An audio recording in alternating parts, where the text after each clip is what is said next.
Hola, ¿qué tal? Saludos y bienvenidos un día más a Euronews Hoy, bienvenidos a esta redacción española de Euronews. Se acerca ya la temporada de verano y esto plantea un gran reto para los países europeos y para la apertura de sus fronteras. Estamos también pendientes de la evolución de la pandemia de coronavirus en todos los países del mundo, pero con la mirada fija en América Latina, que está siendo ahora más castigada que otros países. Les avanzamos ya nuestros titulares.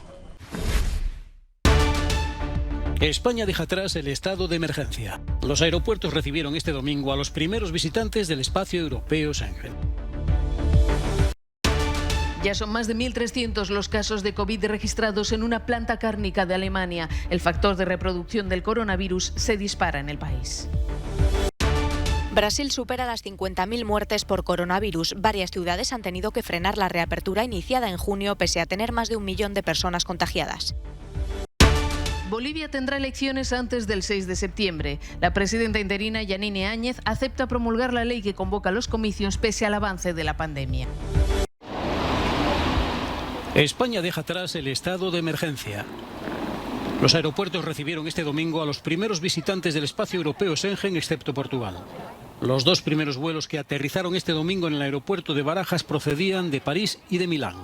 España ha puesto fin a la mayor parte de las restricciones de desplazamiento. Hace 4 veces que intento venir y no puedo. Ahora el 21 ya han abierto las fronteras, estoy muy feliz.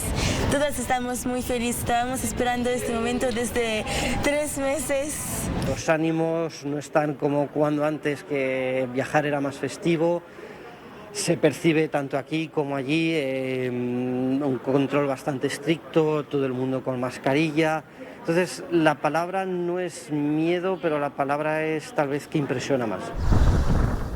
España inicia la teóricamente temporada alta de turismo, uno de los principales motores de la economía, aunque este año la situación está lastrada por la pandemia. He ido a España a hacer algunas compras de alimentación y de paso a cargar combustible y comprar algunos cigarrillos. Esta playa de Mallorca, Cala Ratllada, generalmente estaba abarrotada en esta época del año. Este domingo apenas ha tenido la visita de unos pocos vecinos que han podido disfrutar de arena y agua impolutas. Alemania se empieza a azorar. Ya son más de 1.330 los trabajadores de una industria cárnica en el oeste del país que han dado positivo a la COVID. Hay una veintena de hospitalizados, 6 de ellos en cuidados intensivos. Este enorme brote afecta de lleno a una planta en la que trabajan más de 6.000 personas de 87 países, si bien la mayoría son rumanos y polacos. Corre el rumor de que algunos de ellos han vuelto a casa para escapar de la cuarentena. Pese a la situación, el primer ministro de Renania del Norte-Westfalia ha descartado decretar el confinamiento en la localidad de Gütersloh y sus alrededores, pues considera que el brote está localizado. En el resto del estado el número de infecciones está disminuyendo, asegura, pero aquí en el distrito de Gütersloh tenemos cifras explosivas, estrechamente vinculadas a la industria de la carne. No es el único brote en Alemania. Hay otro con 700 personas en cuarentena en Gotinga y otro más en un edificio de Berlín. Focos, en principio, aislados, pero que han disparado el llamado factor R o factor de reproducción del coronavirus hasta 2,88. Eso significa que cada 100 portadores del virus contagian en promedio a otras 288 personas. En Gütersloh, el enfado crece entre la población. Como este hombre que denuncia que en la planta cárnica no había un control adecuado ni directivas. Deberían haberlo hecho mejor. Los puntos débiles del engranaje parecen ser los lugares de trabajo o paso donde se producen concentraciones de gente. Se han descubierto focos entre trabajadores temporeros y en centros para solicitantes de asilo y refugiados. Atrás quedaron los días en que camiones del ejército transportaban ataúdes de víctimas de COVID-19 en Bérgamo, pero lo que queda es el recuerdo de lo que sucedió y la necesidad de comprender por qué y quién tiene la culpa. Una pregunta que ha sido formulada por muchos y no solo en Italia. Noi Denunceremo fue creado en marzo por Luca Fusco y su hijo después de que Luca perdiera a su padre. Ya han presentado 50 quejas legales en la oficina del fiscal de Bérgamo por demoras en la aplicación de una zona roja alrededor de las ciudades cercanas de Nembro y Alzano. Presentarán otras 200 en las próximas semanas. Hay una investigación en curso para determinar si la decisión de confinar recaía en el gobierno de Roma o en el de la región de Lombardía. Queremos saber la verdad porque una vez que tengamos eso podemos cambiar el sistema que no funcionó. El plan también es compartir las historias de aquellas personas que pasaron por la misma experiencia en toda Europa. Estamos trabajando en ello, aunque todavía estamos en las primeras etapas. Todos los países involucrados están muy motivados y creo que haremos algo concreto en los próximos meses. Consuelo Locati se convirtió en la abogada del grupo después de perder a su padre, que murió de COVID-19. Rendir justicia a estas personas les permitirá comenzar a vivir una nueva vida que no será la que tenían antes.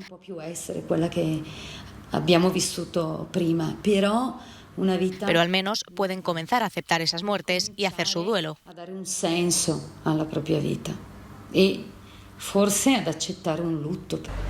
Aquí en la zona de la Valseriana, durante el punto álgido del brote, el número de fallecimientos fue casi un 1000% más que en el mismo periodo en los últimos 2 años. Muchos lugareños creen que este hospital, que atiende el área, contribuyó al aumento del número de infecciones debido a la falta de medidas de prevención, incluyendo el no declarar el área como zona roja a tiempo. Solo en la ciudad de Alzano, casi todos los residentes locales con los que hablamos nos dijeron que perdieron al menos un amigo o un pariente debido al coronavirus. Creo que las autoridades no se tomaron el asunto lo suficientemente en serio, no eran conscientes de los riesgos que estaban a punto de afrontar. Con casi 60 casos nuevos al día, Bérgamo es la ciudad más afectada de Lombardía y aquí están los estigmas de la tragedia. Más de 50 ataúdes llegaban cada día al principal cementerio de la ciudad, que ahora tiene una parte consagrada a las víctimas de la pandemia.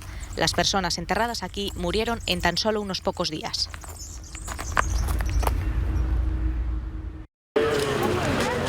Cuando quedan solo 2 semanas para las vacaciones de verano, Francia ha decidido reabrir sus colegios. La asistencia es obligatoria desde este lunes para todos los alumnos hasta los 16 años. Según el gobierno, se trata de que los niños reconecten con el sistema educativo tras meses de clases a distancia por la COVID.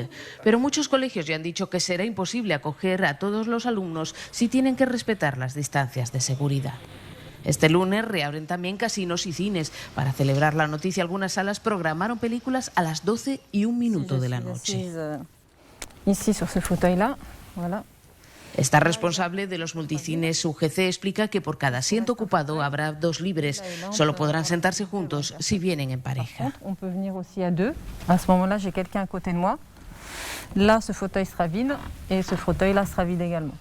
Mientras tanto, España ha levantado el estado de emergencia que ha supuesto uno de los cierres más estrictos de Europa y ha abierto sus fronteras para recibir el maná del turismo.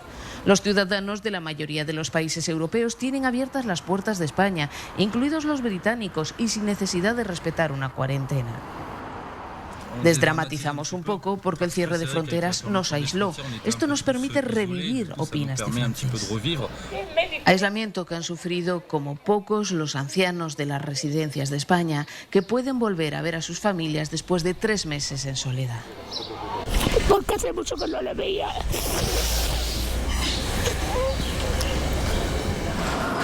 No solo Europa se relaja. Con la epidemia aparentemente bajo control, Nueva York entra este lunes en fase 2, lo que supone la reapertura de restaurantes, bares y tiendas. Pero que nadie se confíe. La COVID no ha terminado, advierte el gobernador de Nueva York, Andrew Cuomo. Tenemos que tener cuidado con una segunda ola y estar atentos a los casos que vengan de otros estados. Y mucha gente necesita ayuda para volver a la normalidad. Dicho esto, está claro que en los últimos 3 meses hemos hecho lo imposible. El foco de la pandemia se ha desplazado ahora a la costa este, California, Florida, Texas, Arizona. Estados Unidos roza ya los 120.000 muertos. Brasil supera las 50.000 muertes por coronavirus. Es el cálculo que hace el consorcio de periodistas de varios medios de referencia ante la falta de información oficial por el hermetismo del gobierno de Jair Bolsonaro respecto a la pandemia. El balance del Ministerio de Salud afirma que ha habido unos 1000 muertos diarios durante los últimos 5 días tras haber superado el 1.000.000 de contagios, aunque muchos expertos y críticos del Ejecutivo aseguran que estas cifras son muy inferiores a las reales. Varias regiones han tenido que volver a endurecer las medidas restrictivas para frenar la pandemia tras haberse iniciado la reapertura en muchas ciudades a principios de junio. La curva de contagios en Brasil indica que la COVID-19 se está expandiendo desde las capitales hacia el interior del país, amenazando los sistemas hospitalarios de pequeñas ciudades con menores recursos. El sábado, los profesionales del sector sanitario se manifestaron frente a la sede del Gobierno de Río de Janeiro para denunciar la falta de pago de salarios en medio de la pandemia. México vuelve a superar los 1.000 muertos por COVID-19 en un solo día. Este domingo se registraron 1.044 decesos. El jefe de epidemiología de la Secretaría de Salud daba los últimos datos. La cifra total de fallecidos es de 21.825. De los más de 180.000 casos confirmados, algo más de 24.000 están activos. Tras Brasil, México es el segundo país más afectado por la pandemia en Latinoamérica. A nivel mundial, México sube al 14º lugar con más positivos y se afianza en el 7º lugar con más muertes. Las autoridades de Ciudad de México han tenido que dar marcha atrás en sus planes de relajación del confinamiento. Este lunes tenían previsto reabrir mercados, tiendas, bares y restaurantes. Finalmente permanecerán cerrados al menos una semana más. Así, la capital permanece en rojo en el llamado Semáforo Federal de Actividades Económicas, en el que permanecen 15 estados mexicanos. Los otros 17 están en naranja, donde ya se puede ir a los gimnasios con un 50% de aforo y cita previa, y a cines, teatros, museos, centros comerciales y lugares de culto con una cuarta parte de su ocupación habitual. Con la peor tasa de contagios de Colombia, la zona amazónica sufre los estragos de una pandemia que se está cebando con la población más pobre y vulnerable. En esta comunidad indígena fronteriza en la Amazonía brasileña se abrió un corredor de contagio que minó su ya precario sistema de salud. Esta pandemia nos ha afectado seriamente, no un poco, seriamente, porque la gente tiene acceso a esta ciudad y hay otro país cercano que es Colombia. Esta gente viene de Colombia, está cerca, a unos 15 minutos. Y esta gente viene aquí a comprar nuestros productos, pescado, frutas y varias otras cosas. La Organización Nacional Indígena de Colombia alerta de que el 58% de la población de la región es originaria y está en riesgo de extinción ante la pandemia. Aunque Colombia cerró sus fronteras terrestres el 16 de marzo y apostó por el aislamiento, en Brasil la política de Bolsonaro se opone al confinamiento. Muchos, ante el temor de la COVID-19, se han adentrado en la selva en busca de refugio. Mientras tanto, en la capital colombiana, unos 400 indígenas desalojados por no poder pagar el alquiler han acampado en un parque. En ningún momento el Estado colombiano no nos ha garantizado a la población. ¿Sí? Entonces, hasta que no hay garantía para nosotros, la gente no se va a mover para ninguna persona, para nuestros destinos. No se nos van a retirar de aquí. Sin comida ni un techo, denuncian que la cuarentena los ha dejado sin la posibilidad de vender sus mercancías ahora que los mercados callejeros están cerrados. Ignorados por las autoridades, sobreviven gracias a las donaciones de vecinos, fundaciones y agricultores. Bolivia celebrará elecciones en un plazo máximo de 2 meses y medio. La presidenta interina, Yanine Áñez, ha anunciado que acepta promulgar la ley aprobada por el Parlamento que impone el 6 de septiembre como fecha límite para los comicios, pese a que la pandemia de COVID está en plena expansión en el país.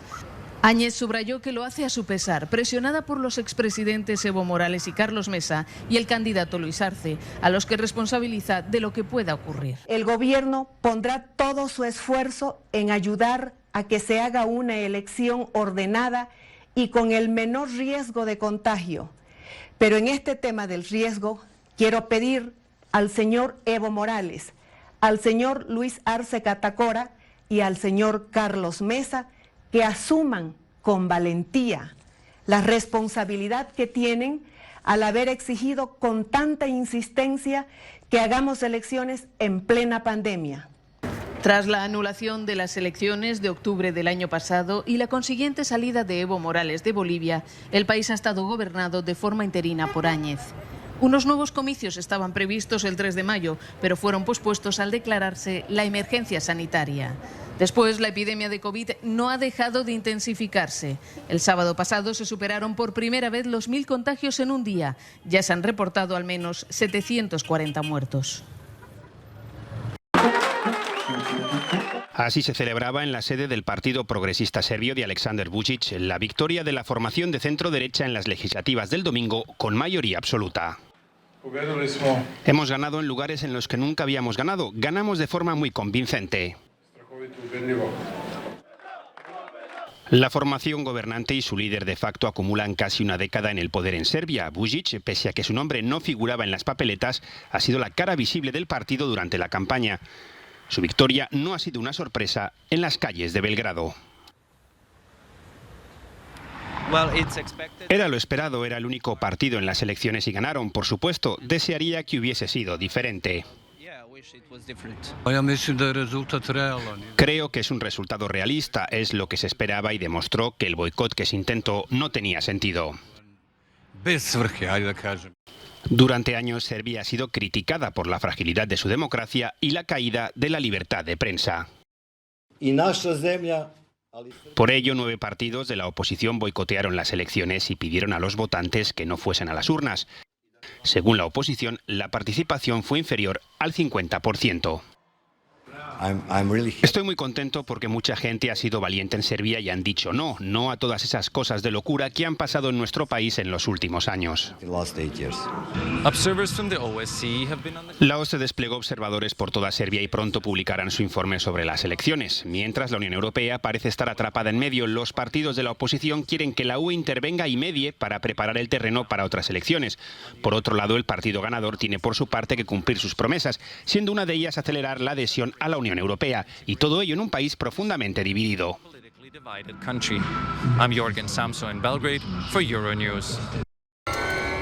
Las luces rojas y los letreros todavía se reflejan en los canales, pero los turistas se fueron. Desde la pandemia de coronavirus, las prostitutas del famoso barrio rojo de Ámsterdam han tenido que echar el cierre. Solo las prostitutas que son autónomas tienen derecho a la ayuda gubernamental de emergencia, pero las que trabajan en burdeles y clubes no recibirán nada.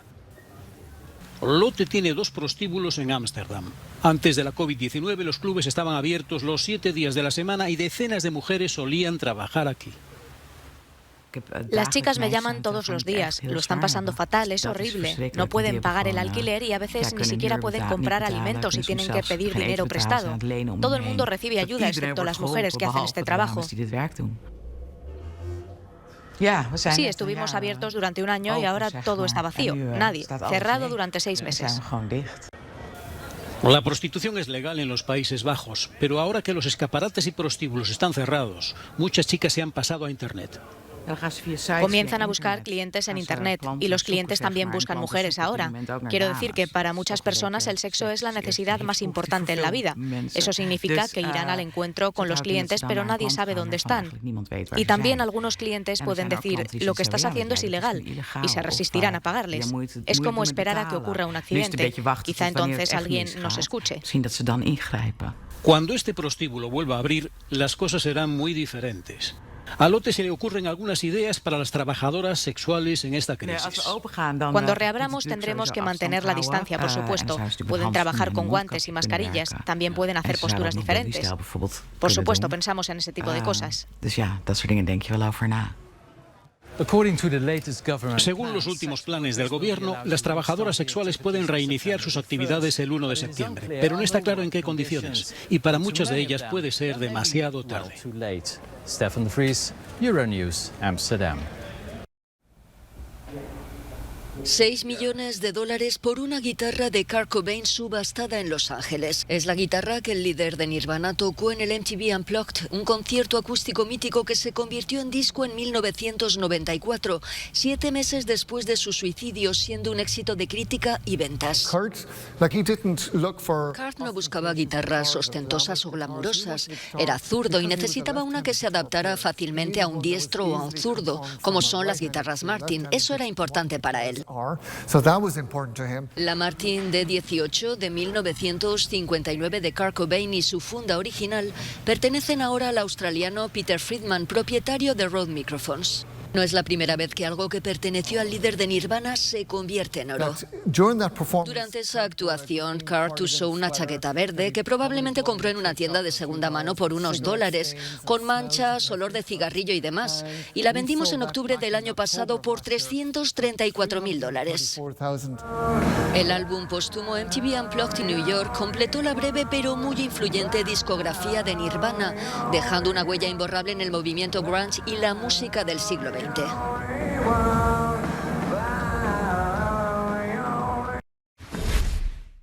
Hasta aquí nuestro informativo de hoy, ya no tenemos tiempo para más, pero ya saben que pueden seguir informados en todo momento en nuestra web y nuestras redes sociales, así como en los boletines informativos de la televisión. Les dejamos ya con nuestro No Comment del día, no se lo pierdan. Hasta la próxima.